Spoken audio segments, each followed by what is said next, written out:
안녕하세요. 말씀 묵상의 이광재 목사입니다. 오늘 말씀은 사도 바울이 아테네에서 복음을 전하다가 오늘 아레오바고 교육적으로 철학적으로 새로운 사상들이 발생했을 때 그것들에 대해서 의결하는 기구라고 말씀드렸지 않습니까? 바로 그곳에 가서 이제 사도 바울이 하나님의 복음을 전하는 장면을 저희들이 보게 됩니다. 제가 기도하고 시작하겠습니다. 하나님 아버지, 오늘도 말씀 앞에서 실천하는 삶의 예배를 드리기 위해서 저희들이 묵상을 시작하려 합니다. 말씀 가운데 함께하여 주셔서 통찰력을 주시고 성령님이 조명하여 주셔서 하나님의 놀라운 말씀을 깨닫는 귀한 시간이 되게 하여 주시옵소서. 감사드리며 예수님의 이름으로 기도드립니다. 아멘. 사도행전 17장 22절에서 34절 말씀을 제가 먼저 봉독해 드리도록 하겠습니다. 바울이 아레오바고 가운데 서서 말하되 아덴 사람들아 너희를 보니 범사에 종교심이 많도다. 내가 두루다니며 너희가 이해하는 것들을 보다가 알지 못하는 신에게라고 새긴 단도 보았으니 그런즉 너희가 알지 못하고 위하는 것을 내가 너희에게 알게 하리라. 우주와 그 가운데 있는 만물을 지으신 하나님께서는 천지의 주제시니 손으로 지은 전에 계시지 아니하시고 또 무엇이 부족한 것처럼 사람의 손으로 섬김을 받으신 것이 아니니 이는 만민에게 생명과 호흡과 만물을 친히 주시는 이심이라. 인류의 모든 족속을 한 혈통으로 만드사 온 땅에 살게 하시고 그들의 연대를 정하시며 거주의 경계를 한정하셨으니 이는 사람으로 혹 하나님을 더듬어 찾아 발견하게 하려 하심이로되 그는 우리 각 사람에게서 멀리 계시지 아니하도다. 우리가 그를 힘입어 살며 기동하며 존재하느니라. 너희 시인 중 어떤 사람들의 말과 같이 우리가 그의 소생이라 하니 이와 같이 하나님의 소생이 되었은즉 하나님을 금이나 은이나 돌에다 사람의 기술과 고안으로 새긴 것들과 같이 여길 것이 아니니라. 알지 못하던 시대에는 하나님이 간과하셨거니와 이제는 어디든지 사람에게 다 명하사 회개하라 하셨으니 이는 정하신 사람으로 하여금 천하를 공의로 심판할 날을 작정하시고 이에 그를 죽은 자 가운데서 다시 살리신 것으로 모든 사람에게 믿을 만한 증거를 주셨음이니라 하니라. 그들이 죽은 자의 부활을 듣고 어떤 사람은 조롱도 하고 어떤 사람은 이 일에 대하여 내 말을 다시 듣겠다 하니 이에 바울이 그들 가운데서 떠나매 몇 사람이 그를 가까이하여 믿으니 그 중에는 아레오바고 관리 디오누시오와 다마리라 하는 여자와 또 다른 사람들도 있었더라. 아멘. 오늘 사도 바울이 하나님의 복음을 전하기 전에 그들과의 접촉점을 쳤습니다.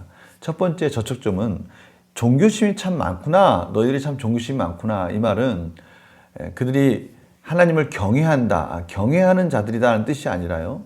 그들이 참으로 미신적이고 신비주의적인 부분에 관심이 많다라는 것을 사도 바울이 지적합니다.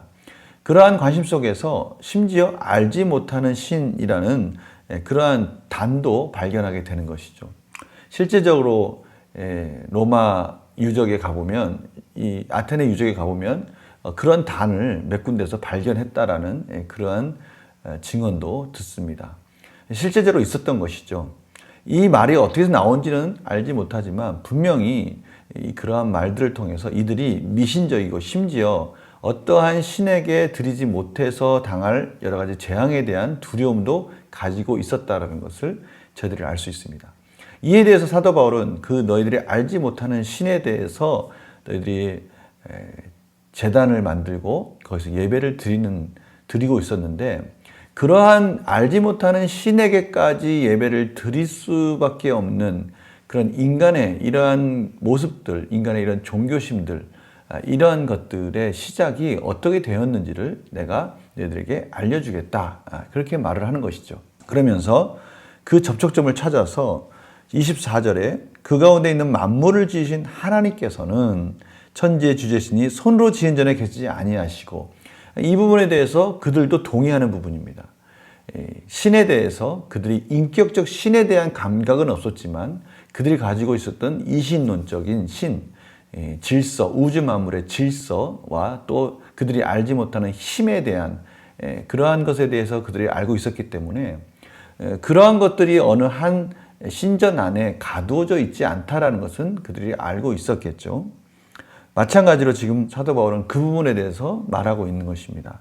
하나님은 그러한 것에 가두어져 있는 그런 분이 아니시다라는 것을 그들에게 말하고 있고요. 또한 그들의 사고 속에 이러한 신들에 대한 개념 속에 반드시 있었던 세 가지 개념이 있었습니다. 그것은 생명과 호흡과 만물이 하나로 이렇게 연결되어 있는 것에 대한 개념이 있었죠.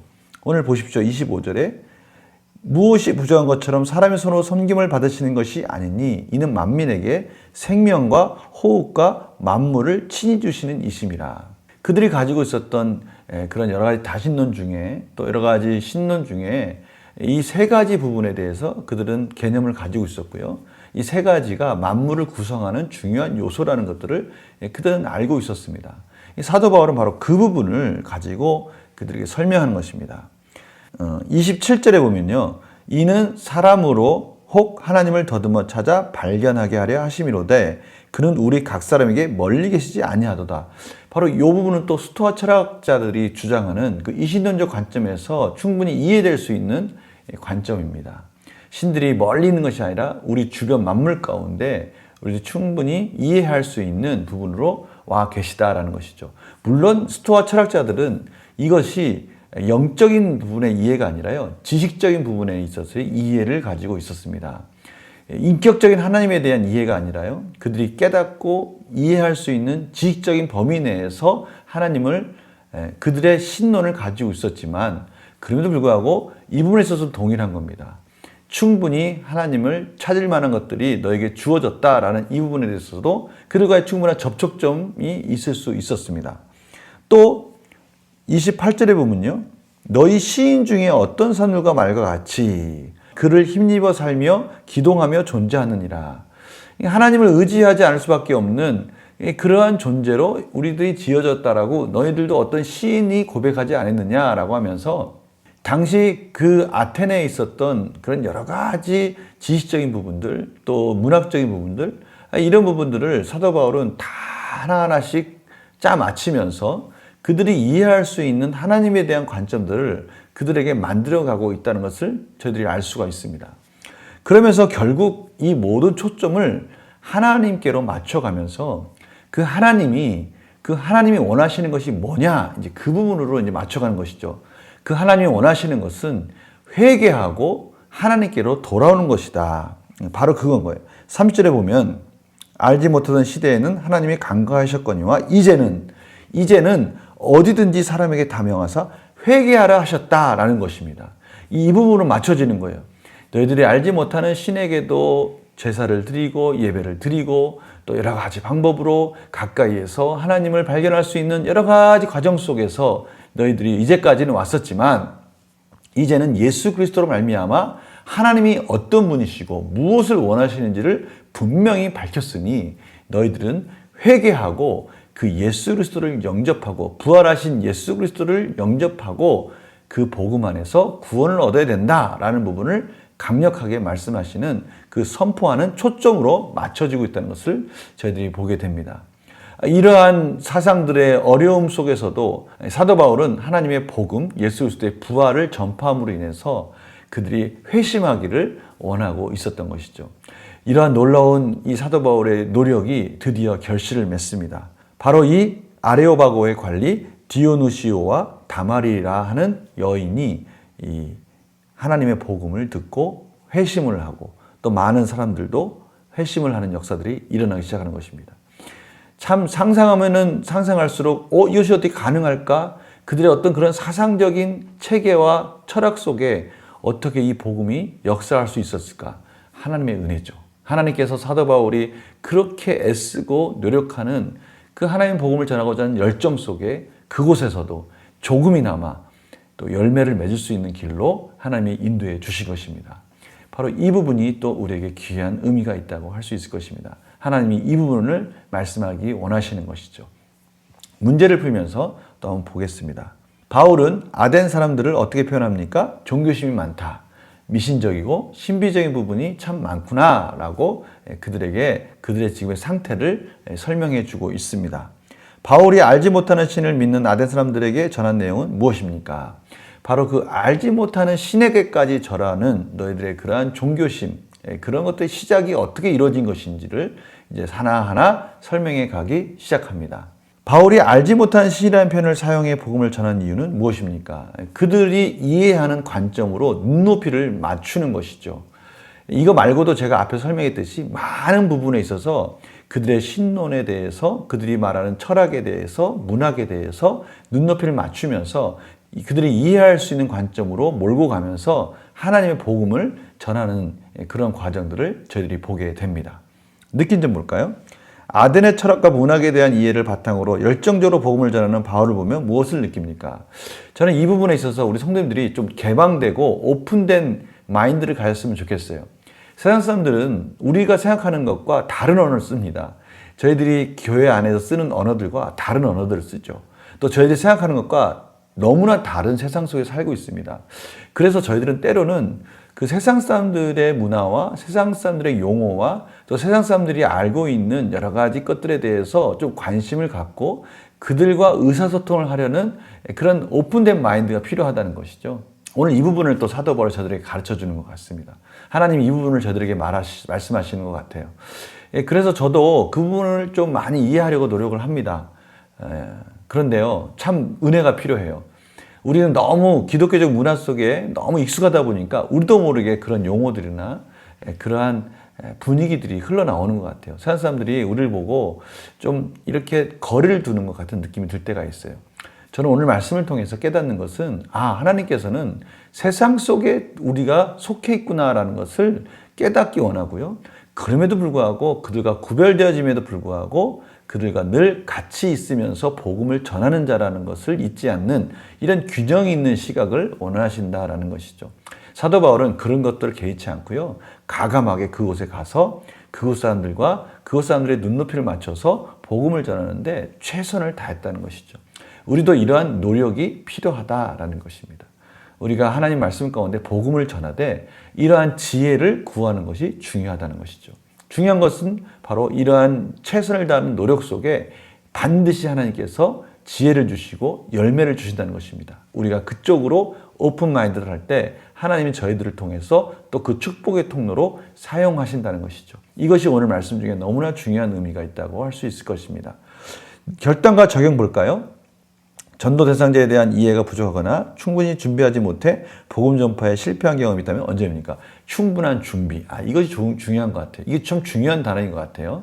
우리가 누구에게 복음을 전할 때 충분히 이해하고 가는 것이지 그냥 무턱대고 하나님 책임져 주십시오 이렇게 가기보다는 우리가 그 사전적으로 준비할 것은 최선을 다해서 준비하는 이런 열심이 필요하다는 것이죠. 내가 예수님을 온전히 잘 전하기 위해 준비하고 실천해야 할 것은 무엇입니까? 그래서 저희들은요, 오픈마인드가 중요한 것 같아요. 그래서 우리가 책도 많이 읽고요, 또 복음을 전하기 위해서 세상적인 지혜와 또 상식과 또 지식적인 부분, 많은 부분에 대해서 알매에 대한 것도 필요하다는 것이죠. 우리가 말씀도 많이 읽는 거 중요하지만 또 여러 가지 인문학적인 또 지식적인 부분, 또 여러 가지 세상 사람들과 접촉할 때 그들과 대화할 수 있는 그런 준비도 필요하다는 것입니다. 복음을 전하는 자이기 때문에 필요하다는 것이죠. 그들로부터 저 사람은 참 박식하다 이런 말 듣기 위해서 그런 것이 아니라 정말로 하나님의 복음을 전하기 위해서 그들과의 커뮤니케이션이 잘 이루어지기 위해서 저희들은 끊임없이 지식에 대해서 또 하나님께 은혜를 구하는 것도 중요하다라는 것입니다. 오늘 말씀을 통해서 저희들이 열심히 준비하려고 할 때 하나님께서는 채워주실 것이고요.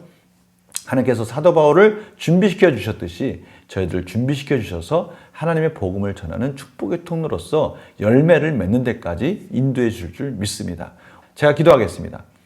하나님 아버지 감사합니다. 저희들이 오늘 말씀을 통해서 복음을 전하는 데에도 지혜가 필요하고 또 우리가 준비가 필요하다는 것을 깨닫게 됩니다. 사도 바울의 너무나 풍성한 당시 아테네 철학과 또 그들의 문학에 대한 박식함으로 그들이 복음을 전하기 위해서 너무나 잘 준비되어 있었고 하나님은 또 그러한 사도 바울을 통해서 복음의 열매까지 이어지게 하는 것을 보았습니다. 하나님 저희들에게도 지혜를 주셔서 이 부분에 대해서 준비하게 하여 주시옵소서. 감사드리며 예수님의 이름으로 기도드립니다. 아멘. 저는요, 하나님이 우리 성도님들의 각 처소에서 이미 준비시키고 계시고 우리가 열심을 내고 부지런한다면 충분히 축복의 통로로서 준비시켜 줄 믿습니다. 오늘 하루 또 그런 마음과 그런 관점을 가지고 승리하시는 우리 성도님 되시기를 간절히 소망합니다. 내일 또 뵙겠습니다. 안녕히 계세요.